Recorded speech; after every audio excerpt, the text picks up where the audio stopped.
Hello, ladies and gentlemen, and welcome to this week's episode of the Coworking Values Podcast, brought to you with our delicious sponsor, who we'll hear from now.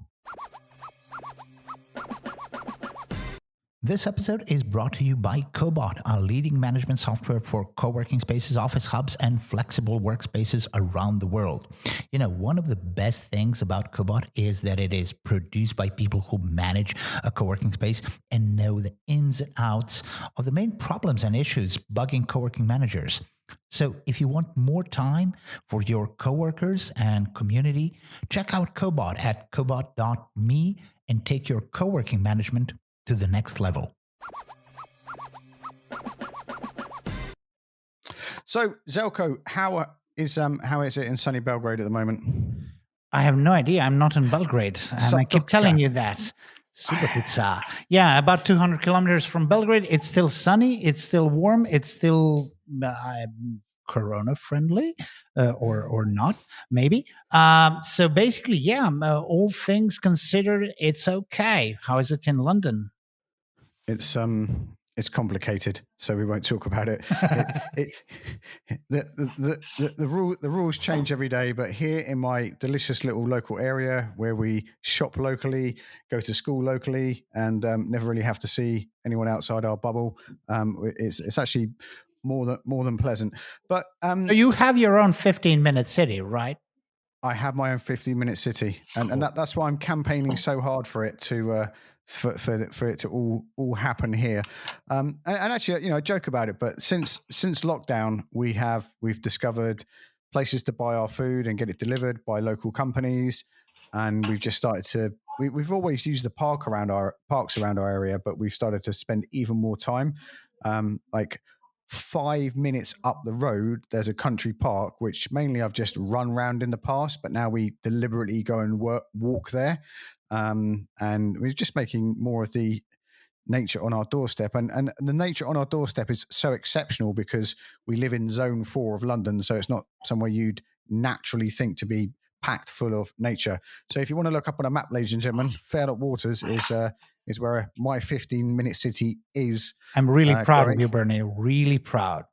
Using the park for what it's meant to be used. Okay, but let's not stall, and let's see who we do have on our podcast today. So Magaly and Coline, what are you known for, and what would you like to be known for, and what are you working on right now? So hi, Zelko, hi Bernie. It's a real pleasure to be here online. We are both in Lausanne, Switzerland, and it's really, really sunny today and really hot. So we are both leading PowerCoders for the French part of Switzerland. We are mainly training refugees and migrants in IT, and we support them actively to find jobs in the IT industry here in Switzerland. And since the beginning of this year, we're really proud to have opened a new co-working space in the center of Lausanne. It's a solidarity co-working space, and we organize our trainings here. We welcome a lot of people here, a lot of meetups, lots of events, multicultural events, intercultural events, and really the aim is really to make people meet here and create new and interesting collaboration. So it's I'm here. I'm Magaly, and Coline is here as well. Hi guys. So my name is Coline, and I am the social lead of PowerCoders Lausanne, and I'm part of the team of 2, Magaly and I. A small team, but a powerful one. Okay, so great, a lot of stuff happening there. And can you tell me, either one of you who has more in-depth knowledge? So PowerCoders is not only a local enterprise, so a local foundation in that sense. It started much bigger. So what's the history between PowerCoders and why do you do what do you do? So PowerCoders started in 2016.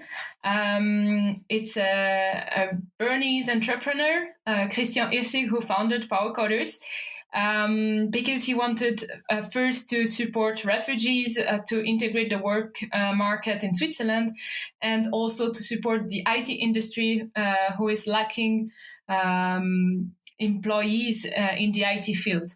So he created the association, and the main goal is to train refugees during 3 months so they can learn coding.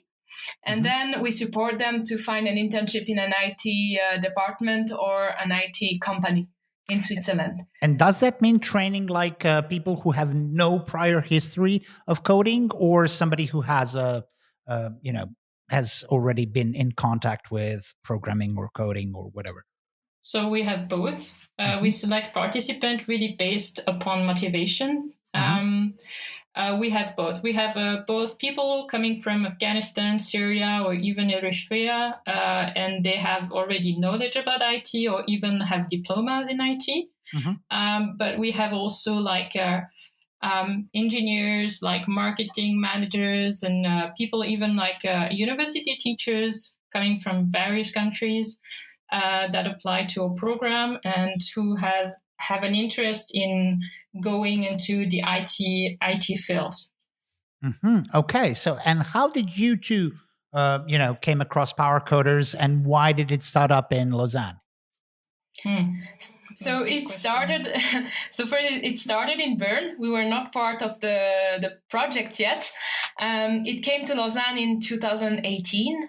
I heard about it because at that time I had just finished my university studies in migration and citizenship, and so I was really interested into finding a job within the integration of refugees field, and I found a job offer, very simply, and I was very motivated to join like a small team, trying really to have a social impact on the lives of refugees in Switzerland. And for me, it was like a bit like a dream job at that time, and it's still the case right now. Well, fantastic. And what about Magaly? Magaly, yeah. Well, it's now it became my dream job as well. But I was in I did a lot of different jobs over the last years. Originally, I was a history teacher, and then I was working in marketing, event manager, and so on, and even web development. And that's a normal progression, like history teacher, marketing manager, and then web development. Yeah, so hectic. But it was really like I'm always following what I find the most like really fun and entertaining, and whenever I can help people. And over the last year, since the migration crisis increased in 2015, I've been involved really in helping refugees here in Switzerland, also in Greece, where I've been like a couple of times on the islands. And I was trying to find a way to help people.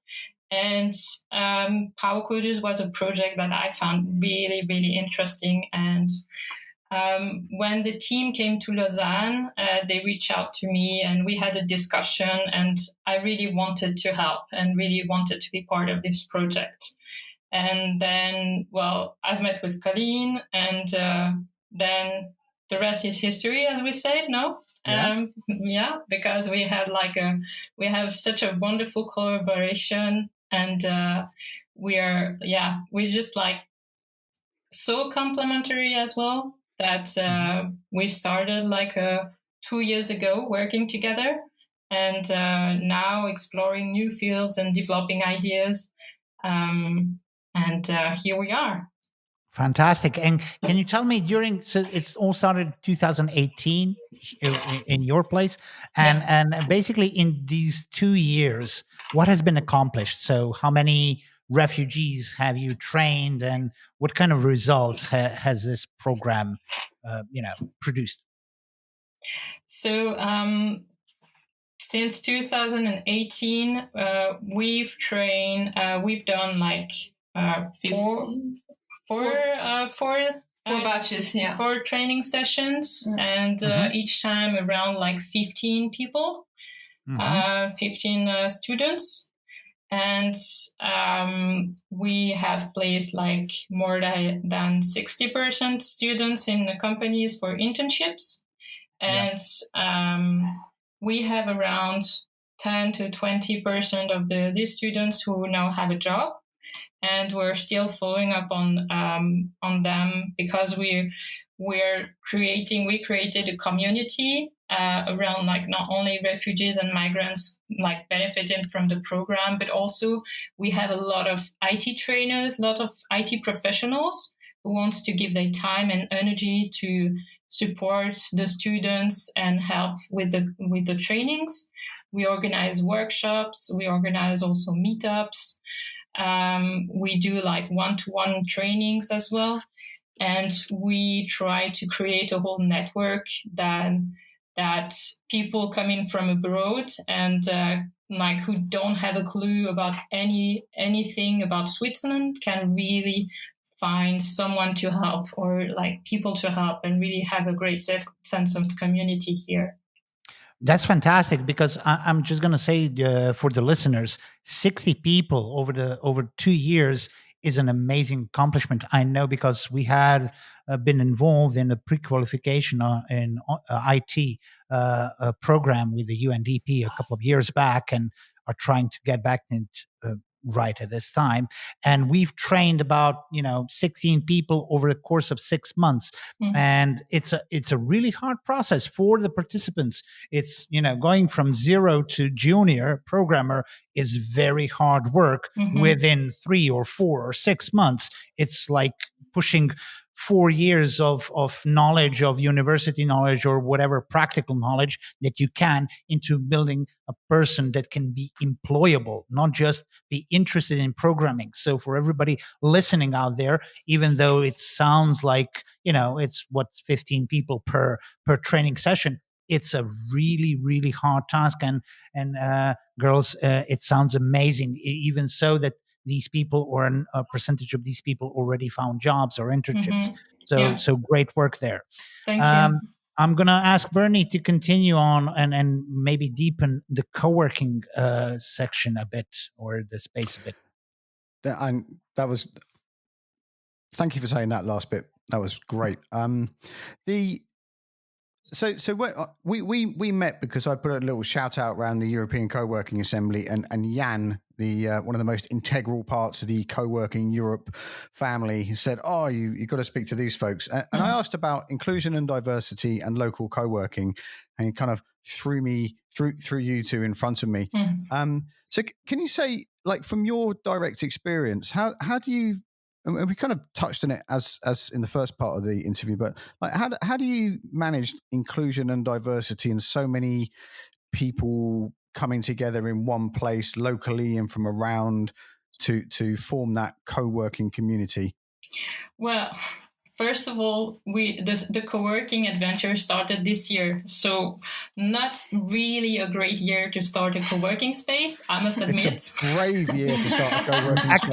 Excellent, So we were really fully ready in January and February, and then we were really ready to rock with the IT trainings and a lot of collaboration here. And then we went into lockdown, so it was pretty hard.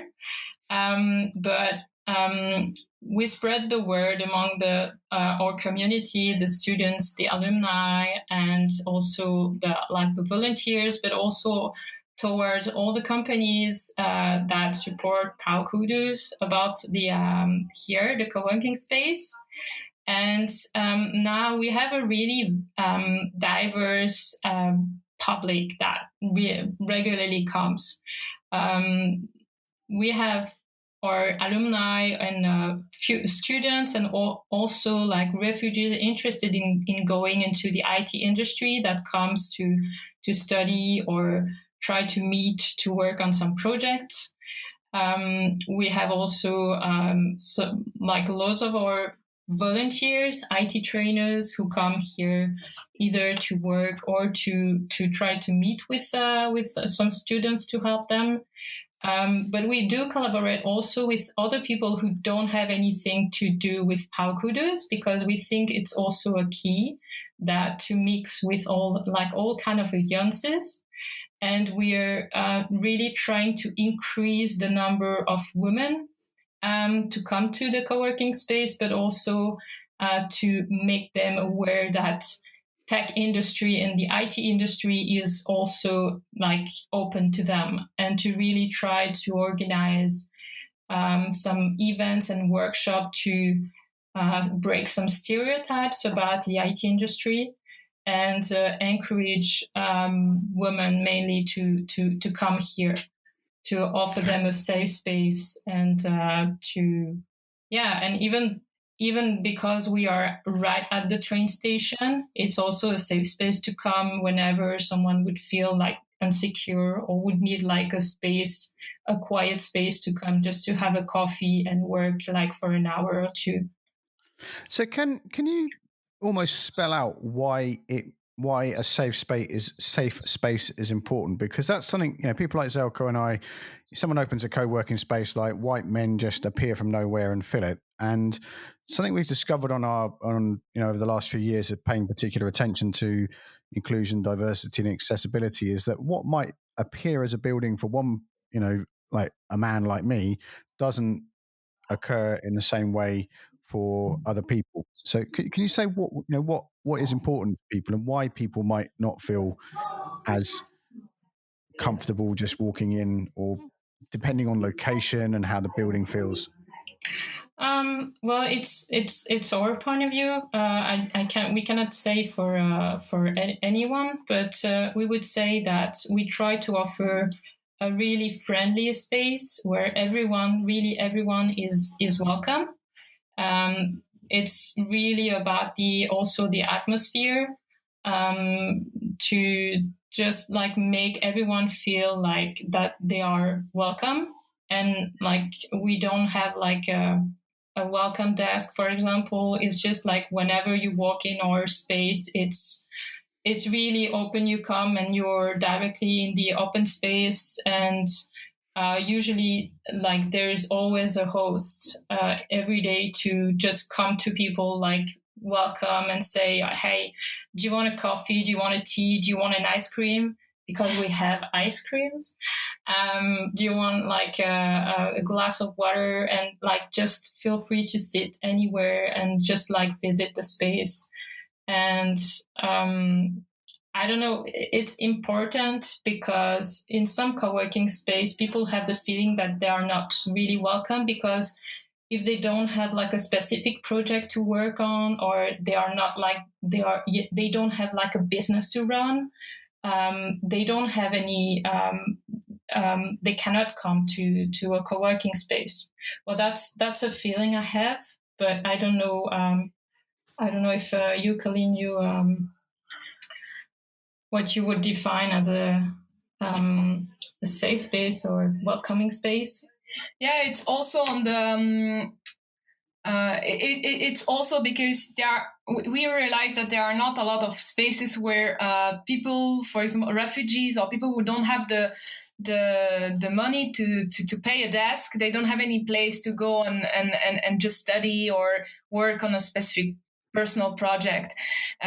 For example, we have now some refugees coming and studies and take like online course, and they just needed a quiet space to work, and that's not always possible where they live. They live still in camps or in apartments with other people, and so I think we are quite original in that sense, because we welcome also people who wouldn't have this opportunity to work in a co-working space, or study, and that makes us different from other co-working spaces, and also a place where people feel safe, because we also know this population, we work with them, and so we tried really to communicate this feeling of being tolerant with each other, and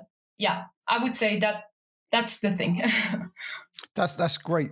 I think it's really important for people to hear this type of thing in different ways, because it takes, every situation is different. And when you listen to other people's experiences in different places, it helps shape your own way to do it in your space.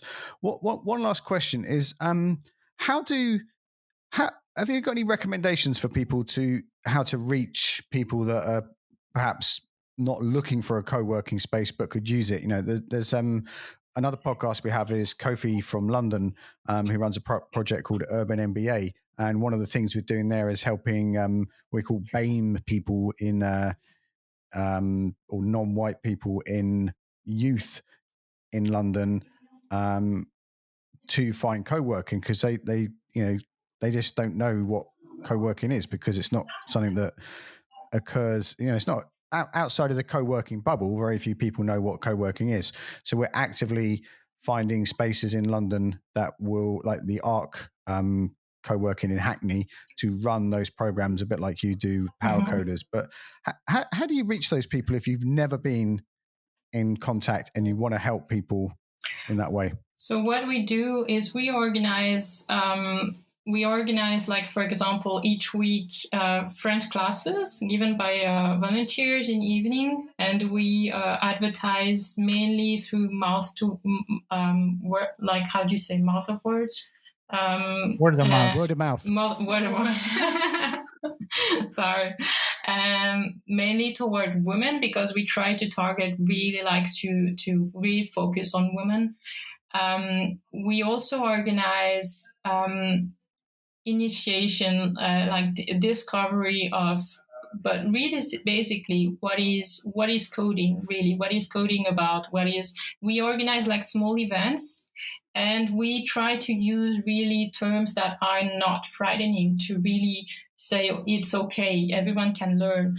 And during those workshops or evening, when we attract people for a reason, and they come and they discover the space, and then we say, here, you can come whenever you have a project to work on. You have Wi-Fi here, you have coffee and tea, you have like a quiet space, you have people that you can meet, and you can like maybe exchange in French, so you can improve your French as well. And when they visit the space, they see how it looks, and we explain to them. And we do have this, we are a co-working space where we advertise for solidarity, which means that if someone can pay for a desk or for a meeting room or for a classroom to rent, and we do like particularly low prices, but we ask to add like some extra amounts, so that we can use this extra amount, this money that some people can afford, to do some how we say suspended desk or suspended meeting rooms for people who couldn't afford it. So whenever they come, we don't say, oh no, you cannot pay, so you cannot like stay, but they say, yeah, no problem, you can stay, and we'll use a suspended desk for you today. And yeah, usually it's really appreciated. Otherwise, they would have to go in a library or some other places, or just stay at home. And sometimes they cannot, and sometimes they don't even have a laptop, and we can also lend them a laptop here. But I would say, to attract those audience, it's really like, it starts with small events. And they would come either to learn French or to learn about the IT basics. And then we just say, okay, you can come back whenever you can come, and we can help you, like put you in touch with an IT trainers or someone who would like to help you to reach the goal that you want to reach. Either improving your language, either like work on a project, either improving your IT skills or whatever. And that's how usually we talk about the space and advertise about it. That's great. There's as I'm listening to you there, you're nearly exactly describing Space 4, which is in Finsbury Park in London. So if you can't get to Switzerland, folks, and want to have a similar experience, go to Space Film. We'll link to that in the show notes. And I have to hook Magaly and Coline. I have to hook you up with Polly and Maddie from that space. Where can people go to find you online, and websites and Instagram and all those type of things? We can put links in the show notes, but scream out now where people can find you. We don't want to scream now. No, it's you'll find us on the website powerhouses.ch. We had to add an S, Powerhouses, because we aim to open other powerhouses, hopefully soon in Zurich. Yeah. So you'll find there all our events and everything about the Powerhouse, and you'll have linked to our Facebook page and Instagram and Twitter and so on. That's brilliant. We'll put links in the show notes, folks, for you listening at home. So there's a little flurry of announcements here. Is number one is the 15-minute city webinar with Letitia and Antonin. Letitia is an author and a massive thinker. She's where I get all my good ideas from. She introduced the idea of the 15-minute city. That's to me, next and also, Monday. It's next Monday. It's already here. So it's not like there isn't another podcast episode before that. It's gone so soon. And so I'm in shock there, ladies and gentlemen. And also a book called The Feminist City, which we'll put in a link in the show notes to that as well. And then the other big thing is coming up at the end of October. Listen carefully, folks. Coming up at the end of October is our 5th European Freelancers Week, where we encourage co-working spaces and co-living spaces to run events for freelancers. And obviously a lot of that will be online this week. So if you go to freelancers, if you just type in Freelancers Week Europe, it will come up to the website, and there's information on the European Co-working Assembly website there. So we're running calls every week for people who want to run events, so you can all meet, help each other out in whatever country or size co-working or co-living space you're in. And so you get to connect with people, and then you get to help other people run things. And in those calls, people overcome lots of, what platform should I use to invite people to host the event? Do I do this? Do I do that? What is important for freelancers in my country at this time? So you can get a whole load of people together to help each other, to then help a bigger group of people. And there's always one thing I forget, Zelko. What is it? I don't know. I was just thinking that, it's very good that you just said people overcome and then you number these things, because that can mean so much, when people come together and they overcome different fears and phobias and I don't know how to talk and stuff like that. Because, if you're running these meetings, we can imagine all sorts of talk going on there. It is. This podcast just started as a therapy session for me and Zelko, and look what it's turned into, folks. They need to sign up for our newsletter. That's it. And if you go to coworkingassembly.eu and wait for 10 seconds, a little box appears and pops up, and that is the best place to. We email you directly, and then you can hit reply, and it comes back to Jax, Janine, and myself, and we can answer questions. And that's how a lot of guests come on this podcast. That's how people find out what bit of software to look for, what to do about GDPR at the moment. It's amazing what people email back and ask, and we're always happy to help. So I think that's everything. Say goodbye, Zelko. Bye. And thank you very much to our guests, Coline and Magaly. Sorry. Thank you very much. Thank you. Bye. Thanks a lot. Bye-bye. And thanks for your attention this week, folks. Stay safe. Bye-bye.